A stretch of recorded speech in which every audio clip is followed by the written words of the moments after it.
As you know, I'm from another country. I don't know very much about advertising here in the Russian Federation. So I'm going to talk today about my view of what's happening in advertising in my country, and I hope that it has relevance for you here. I've been around advertising and marketing a long time, and I've noticed something. I've noticed that advertising and marketing people have a lot of unreliable opinions. I've had a long, pleasant career in the advertising business.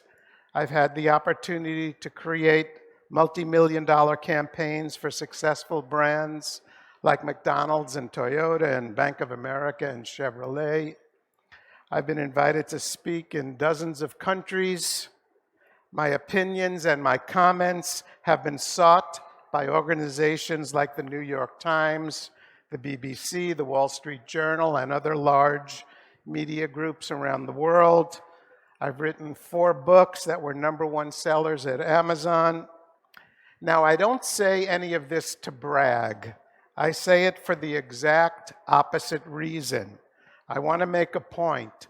The point is this: I don't know anything. I'm faking it. I always have been. I have no idea why anyone buys anything. I have no idea why you buy Coke and you buy Pepsi, and you buy Nike and you buy Adidas. As a matter of fact, I have no idea why I buy anything. As we used to say in my hometown of Brooklyn, I don't know shit.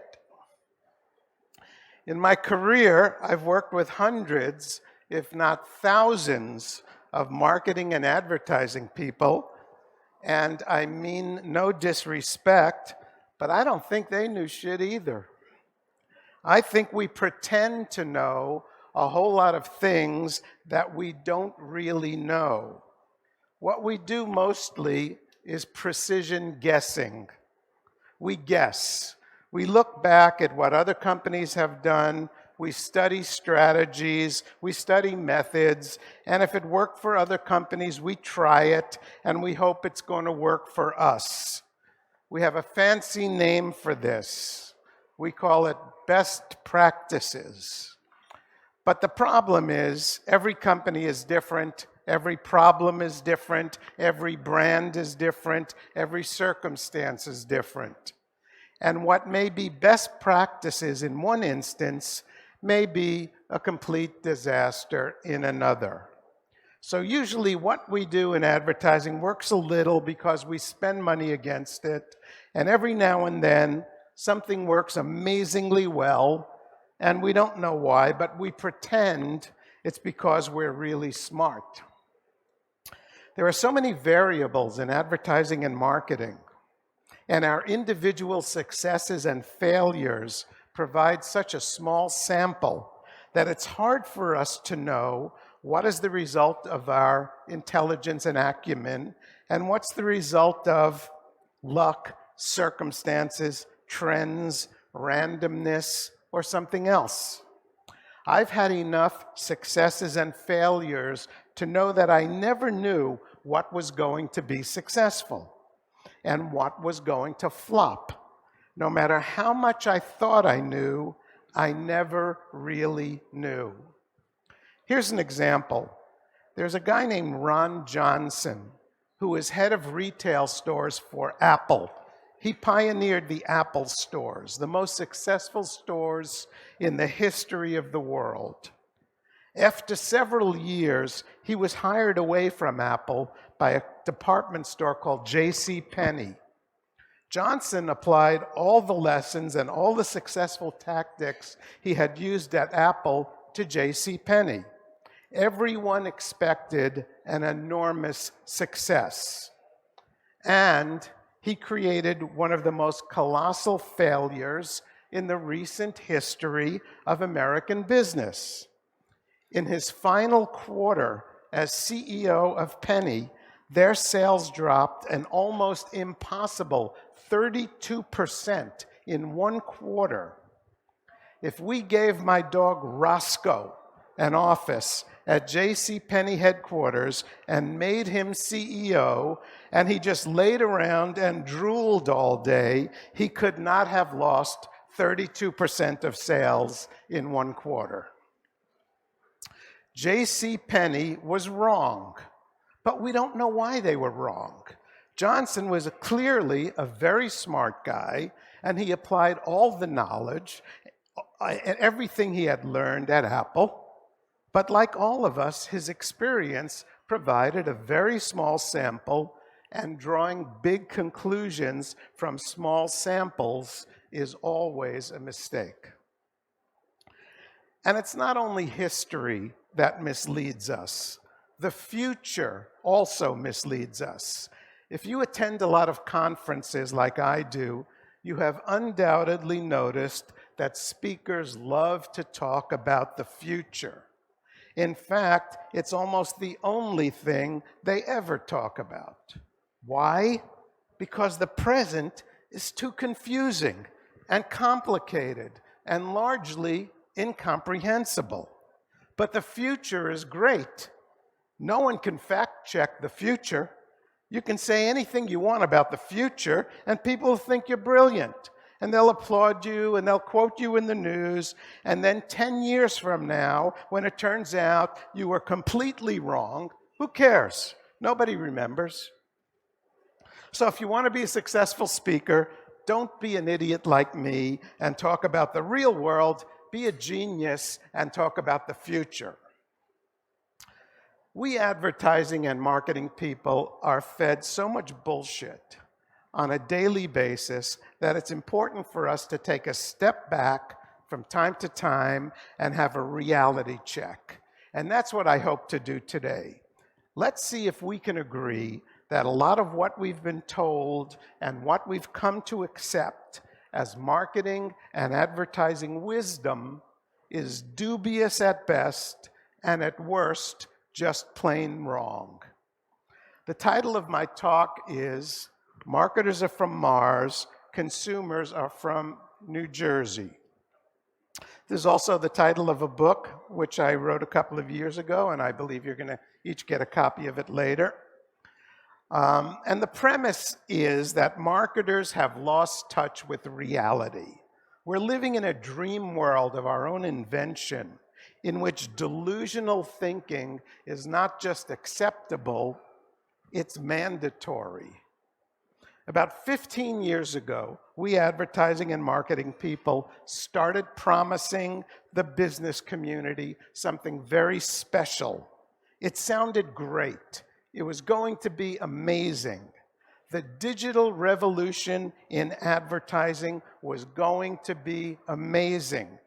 People weren't going to just look at ads, they were going to interact with them. They were going to share them with their friends, and their friends would share them with their friends, and it would be all viral and wonderful. And social media marketing was going to be unbelievable. We're going to put this amazing new social thing to work for us. All we had to do was put up a free page on Facebook or tweet out some brilliant stuff on Twitter. And we wouldn't have to waste all that money on advertising.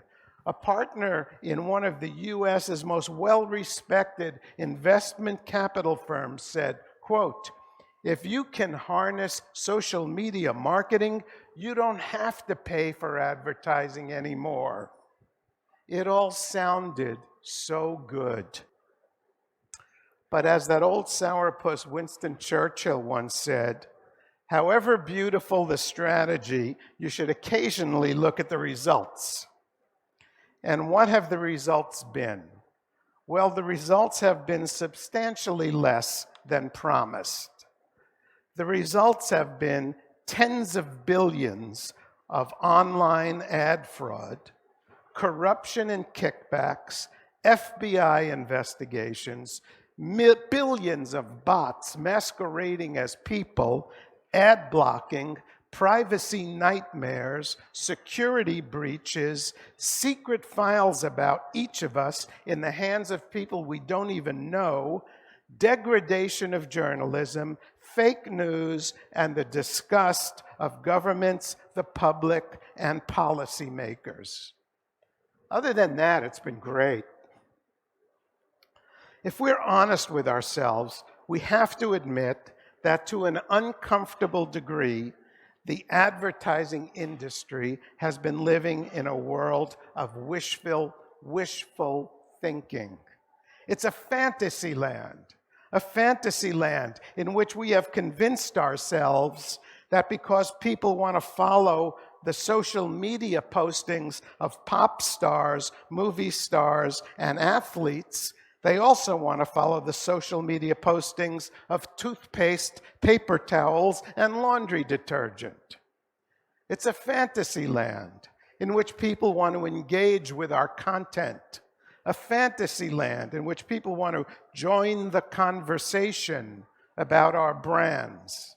It's a world in which our wonderful habit of wishful thinking has replaced common sense. I believe we marketers are suffering from several delusions. Today I want to talk about 3 of them. They are the digital delusion, the brand delusion, and the age delusion. All of these delusions have one thing in common. They take a little bit of truth and they distort it and exaggerate it and torture it to the point at which it does us marketers more harm than good. Before we get to the delusions, let me tell you a little bit about myself so you know who you're hearing this from. I started my advertising career as a copywriter, and through a series of comic mishaps, I wound up as CEO of 2 independent agencies and the US arm of an international agency. Before I began in advertising, I was a science teacher. There were only 2 problems with that. 1, I don't know anything about science, and 2, I don't like children. I later went on to spend 1 year as the special assistant to the executive director of the California Association of Sciences. One of the things that being around science and scientists taught me was a healthy respect for the scientific method. Scientists have to go through years of experimentation and peer review before an idea of theirs is accepted. After years of scrutiny, if their results hold up, they can say they actually know something.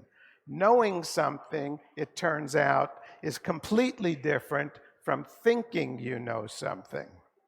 So then I got into the agency business. And the first thing that struck me was that we really didn't seem to know anything. We thought we knew a lot of things. We had ideas about what makes good advertising. We had ideas about changing consumer behavior, but I couldn't find many facts. All I could find were the assertions and opinions of experts masquerading as facts. We did things that looked and sounded like science. We used the language and the tools of science. We had questionnaires and computer programs and clipboards, but we didn't use the scientific method. We rarely used controls for our research. We rarely repeated our studies to verify them. We never had peer review of our methods or our conclusions. We never asked third parties to replicate our studies to validate them. Now, I'm not blaming researchers for this. It's not their fault that the ad industry isn't willing to pay for real science, but over time it led me to develop an obnoxious habit. I stopped believing advertising and marketing experts. I don't care what their credentials are or how many awards they've won. If they don't have the facts and they can't explain them to me simply in jargon-free language, I'm skeptical. Nobel Prize-winning physicist Richard Feynman said it best. Science, he said, is the belief in the ignorance of experts. So let's get to our first delusion, the digital delusion. Let's have a look at what we've been told for the past 15 years about advertising and how it aligns with reality. In 2004, researchers, Forster and Company, proclaimed that because of digital technology, we had reached the end of the era of mass marketing. I think they must have forgotten to tell that to Apple and Coke and McDonald's and Nike. In 2005, Joseph Jaffe, in his book, Life After the 30-Second Spot, said, "Now is the time to come out of my closet with this emphatic statement. The 30-second spot, at least as it exists today, is either dead, dying, or has outlived its usefulness. Take your pick." In 2008, Seth Godin, best-selling author on marketing, proclaimed the end of traditional advertising. In 2009, Advertising Age said the post-advertising age is underway. Bob Garfield, expert columnist at Advertising Age, said in 2009, the present is apocalyptic. Any hope for a seamless transition, or any transition at all, from mass media and marketing to micromedia and marketing are absurd. The sky is falling. We are exquisitely, irretrievably fucked. I know Bob, he's a good guy, but he really needs a hug. Not long ago, Huffington Post just came out and said it, advertising is dead. So here's my dilemma. I'm confused. Everywhere I look, I see advertising. Just walk outside in any major city. It's on every building, every bus, every t-shirt, every napkin, every corner, every theater ticket. Every square inch of the planet is covered in advertising, and these geniuses are telling us it's dead. If advertising is dead, I'd like someone to explain to me how Facebook and Google, two of the most profitable companies on the planet, make all their money from advertising. In fact, worldwide advertising expenditures are reaching all-time highs.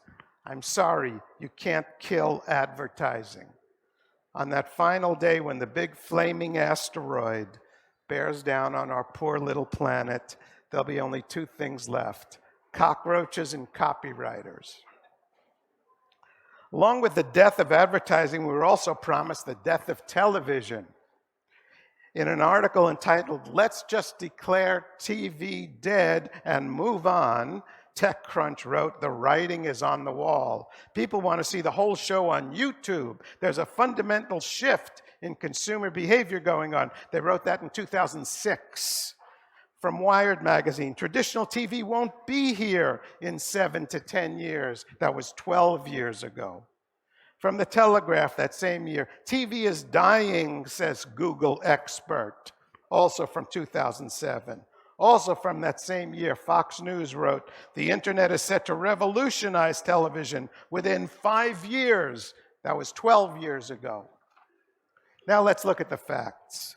Nielsen's total media study for the first quarter of this year shows that despite the growth of streaming, traditional TV viewing continues to totally dominate television viewing. 88% of television viewing was live or time-shifted on a TV. 12% was on an internet-connected device. Considering total video viewing, 82% was live or on a time-shifted device. 10% was streamed, and the rest was spread among computers, phones, and tablets. Total video viewing dropped about 3% in the first quarter of 2019 compared to the same period last year. Nonetheless, on average, American adults spent over 5.5 hours a day watching video. 4.5 hours of that was with traditional broadcast advertising. In fact, according to the U.S. Bureau of Labor Statistics, in 2018, time spent watching TV exceeded all other leisure and sports activities combined. Let me repeat that.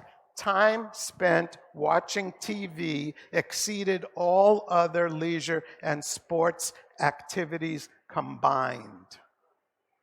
It's been about 15 years since we started hearing the nonsense about the death of television, and yet every company in creation is now hysterically scrambling to own a piece of the TV pie. Apple is, Amazon is, Hulu is, Yahoo is, Netflix is, Google is. Thinkbox in the UK says TV isn't dying, it's having babies. In the US, many advertisers are struggling with the question of which form of video advertising is most effective at building sales: TV, Facebook, or YouTube. A while back, I had the pleasure of being on a speaking program that included Professor Karen Nelson Field of the University of Adelaide and founder of Media Intelligence Company. Dr. Nelson Field presented the results of a year-long study her firm had conducted to determine the answer to the question of TV, Facebook, or YouTube. They used some very sophisticated technology to study how people watched or didn't watch ads. For the purposes of brevity, I'm going to summarize some of their findings, but if you'd like the details, the entire study is available online. The overriding conclusion of the study was that there is a clear, direct relationship between attention paid to advertising and sales. In other words, the more someone pays attention to your ad, the more likely it is to increase sales. This should be surprising to no one.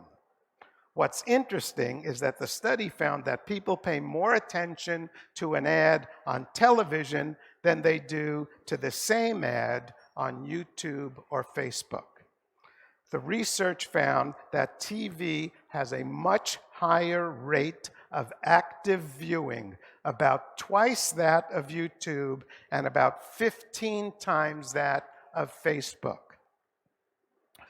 One of the important findings of the study is that coverage, the amount of the screen that the ad covers, is a key component of effectiveness.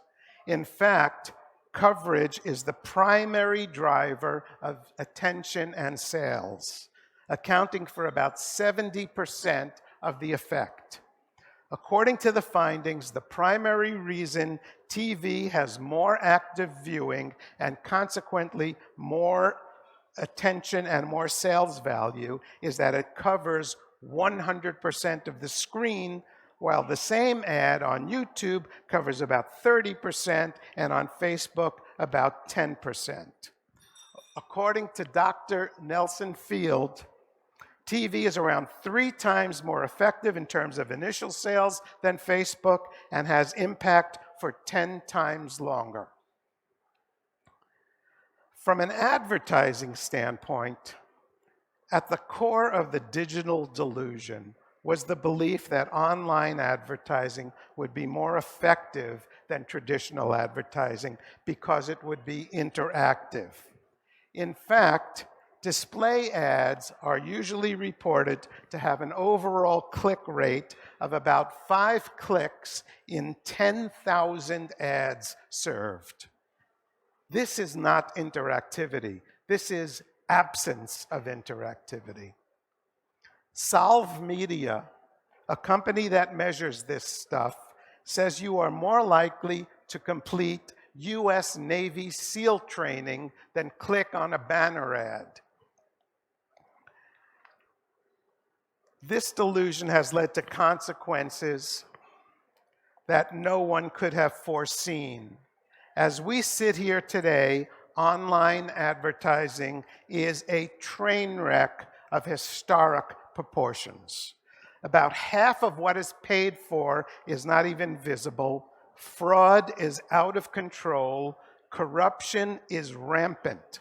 Somewhere between 600 million and 1.5 billion web-enabled devices are running ad blockers, depending on whose numbers you choose to believe.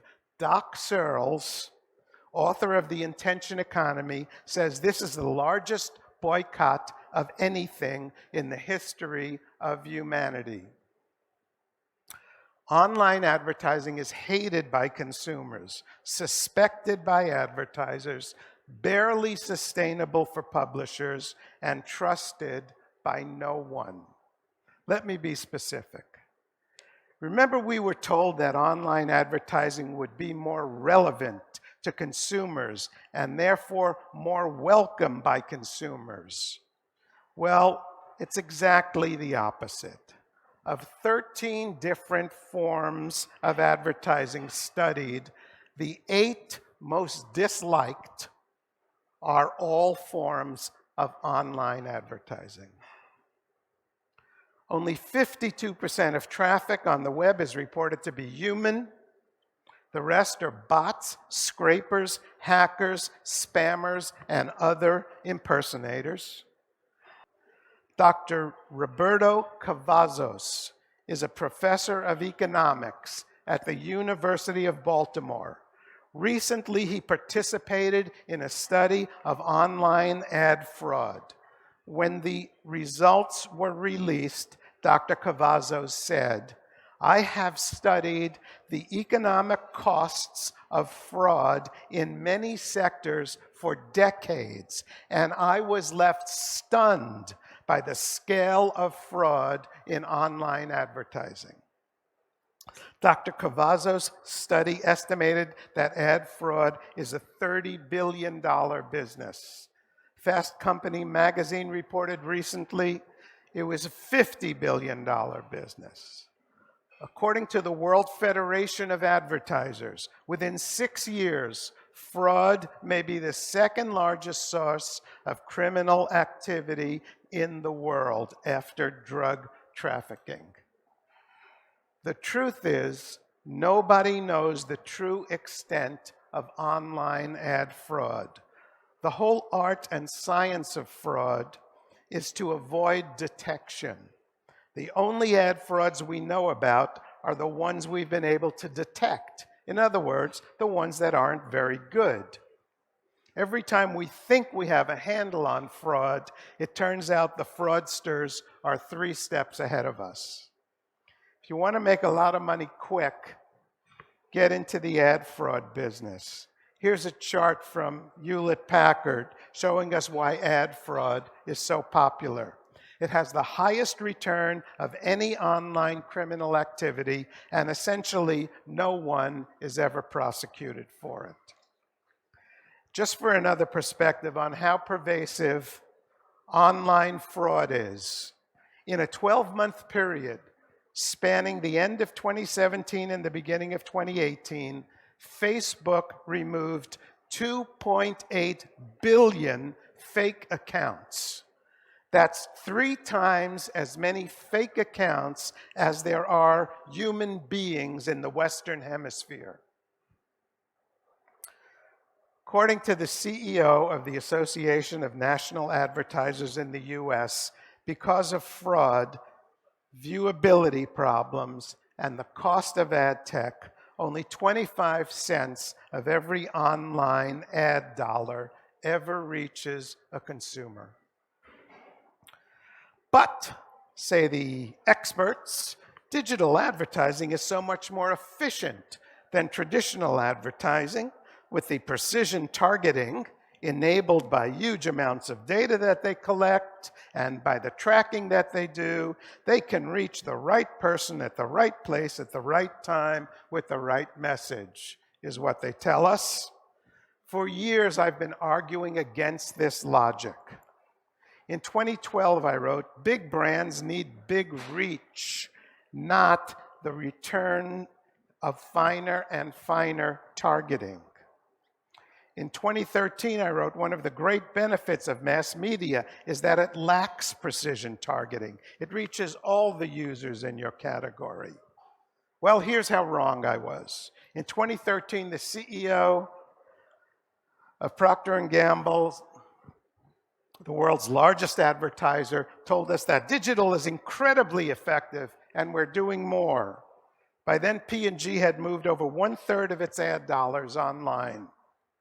In 2014, P&G's CFO told us that effectiveness and the consumer impact of our advertising spending will be well ahead of the previous year because of our optimized media mix, more digital, more mobile, more search, more social presence. And what was the result of all this precision-targeted, digital optimized media brilliance? In a 12-month period, P&G sales dropped an astounding 8%. They lost $6 billion in sales. P&G shocked the marketing world by announcing that they were discontinuing their precision-targeted advertising on Facebook. And what did P&G's chief marketing officer have to say? We targeted too much. Advertisers spend $500 billion a year on advertising. You'd think they'd take the time to know their business, but there's convincing evidence that they're alarmingly out of touch. ThinkBox, the trade organization in the UK, the TV trade organization in the UK, commissioned a study a few years ago comparing advertisers' assumptions about consumer behavior with the facts of consumer behavior. Let's have a look at some of their findings. They asked how many minutes a day they thought people spent watching video on demand. The ad experts said 81 minutes. The actual number was 8 minutes. The experts were off by 900%. They asked how many minutes per day people watch subscription video on demand, like Netflix. The experts said 84 minutes. The actual number was 11 minutes. The experts were off by 600%. They asked how many minutes a day the average person spent with YouTube. The experts said 62 minutes. The correct number was 16, off by almost 300%. Advertisers in the US are just as misinformed. A study released in 2016 showed that among US advertising and marketing executives, when asked what % of video watching time was spent with television, they said 25%. The actual number was 82%. They were asked what proportion of video viewing was done on a smartphone. They estimated 18%. The answer was 2%, wrong by 800%. The obvious question is, how can people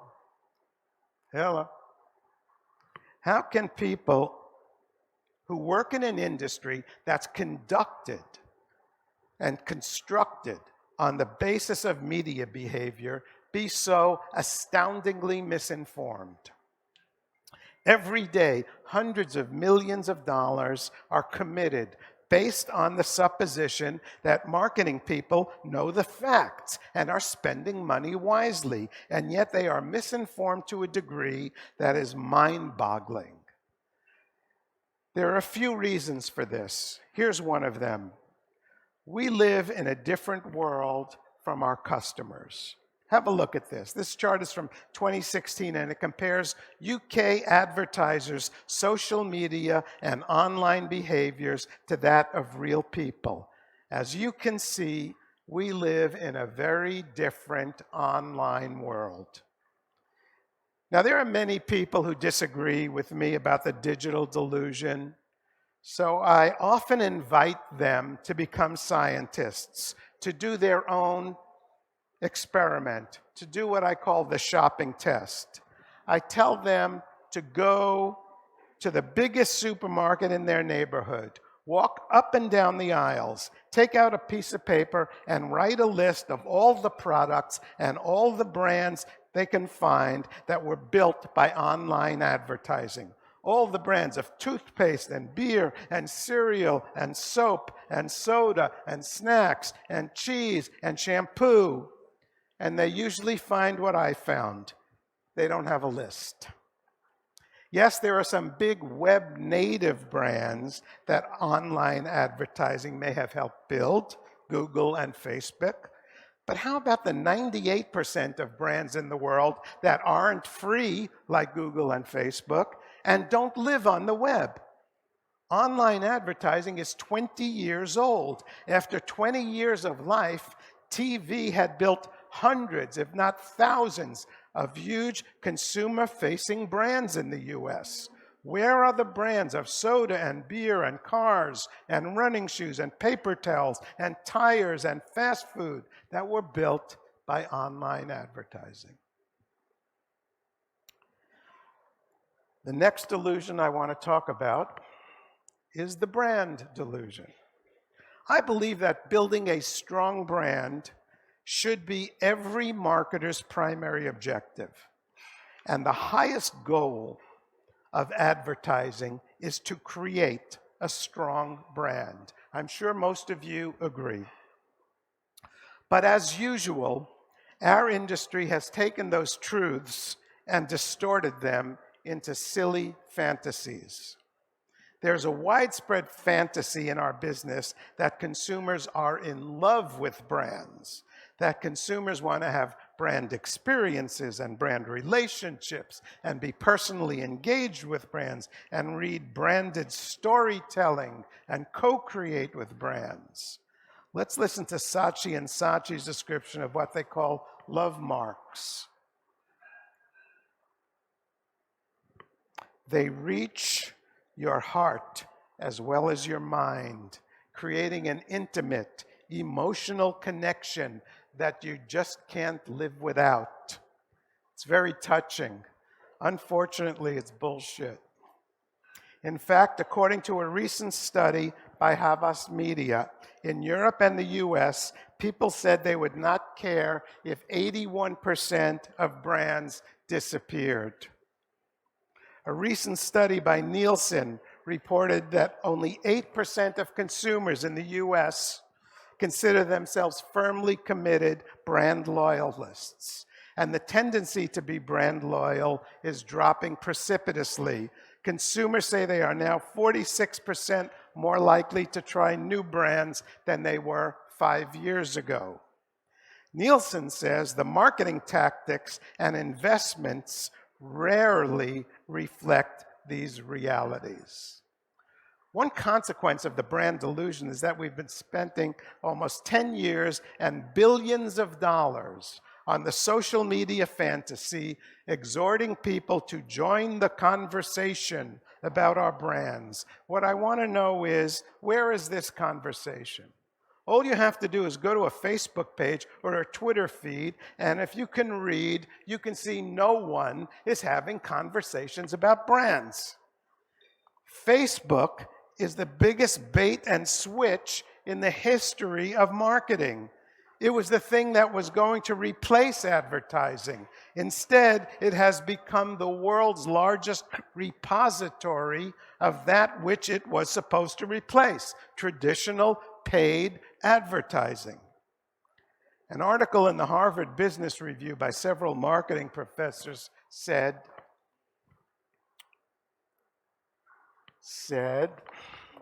across 16 studies, we found no evidence that following a brand on social media changes people's purchasing behavior.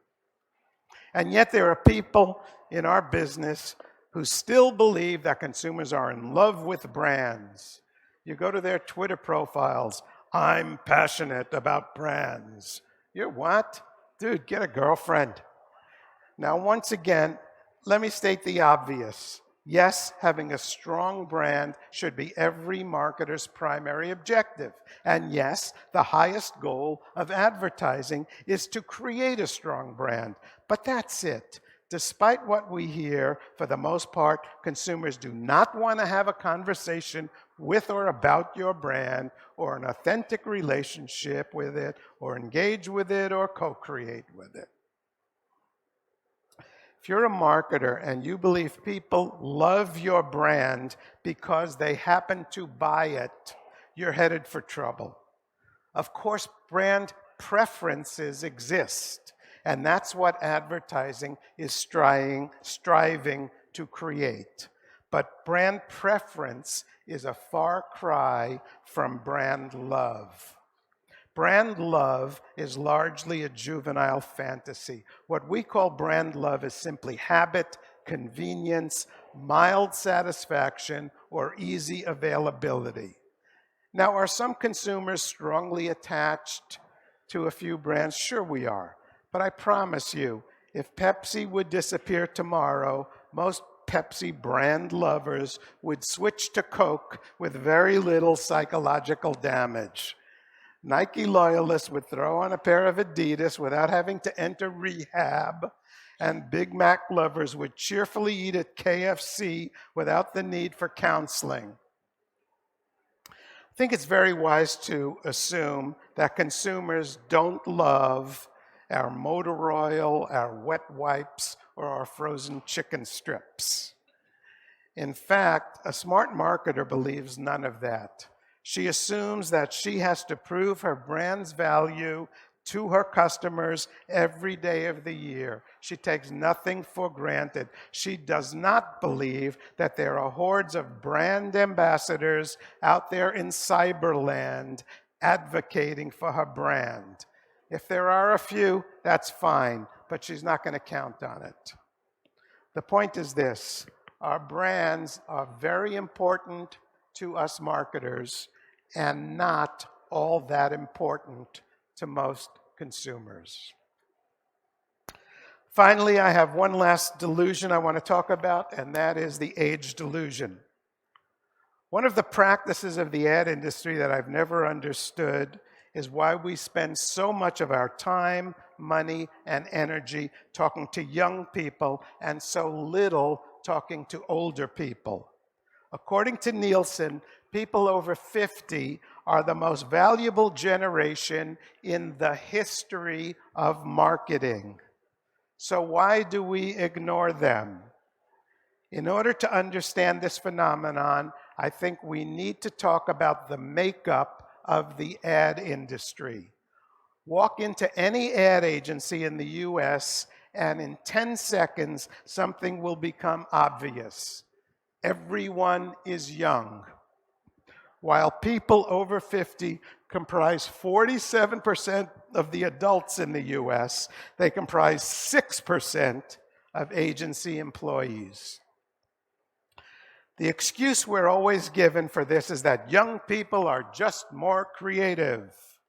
Or as the insufferable Mark Zuckerberg likes to say, young people are just smarter. I would like to challenge this notion.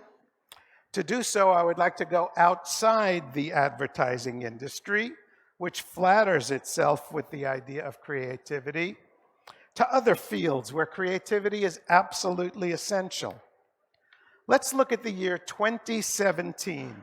We'll start with the Nobel Prize. There's only one Nobel Prize in the creative field. It's the Prize for Literature. It went to Kazuo Ishiguro, who is 64. The Pulitzer Prize is awarded in several creative fields. The Pulitzer for Drama went to Lynn Nottage, who is 54. The Pulitzer for History went to Heather Ann Thompson, age 55. The Pulitzer for Poetry went to Tahimba Jess, age 53. Meanwhile, at the Oscars, the Academy Awards, 3 of the 4 winners for acting were over 50. Frances McDormand, who is 60, Gary Oldman, who is 59, Allison Janney, 58, and the 4th, young Sam Rockwell, turned 50 the following month. The Oscar for Best Director went to Guillermo del Toro, who is 53. Now let's move to television. The Emmy for Best Drama Series went to Handmaid's Tale. The novel was written by Margaret Atwood, who is 79 and is a creative consultant on the show. The Best Comedy Series went to Veep, executive produced by Julia Louis-Dreyfus, 57. She also won for Best Actress.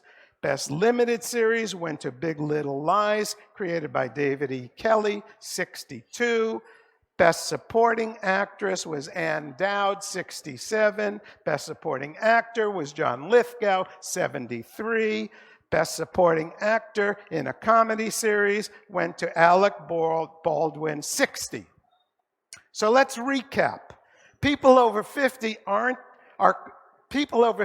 creative enough to dominate the Nobels, the Pulitzers, the Oscars, and the Emmys, but are not creative enough to write a fucking banner ad.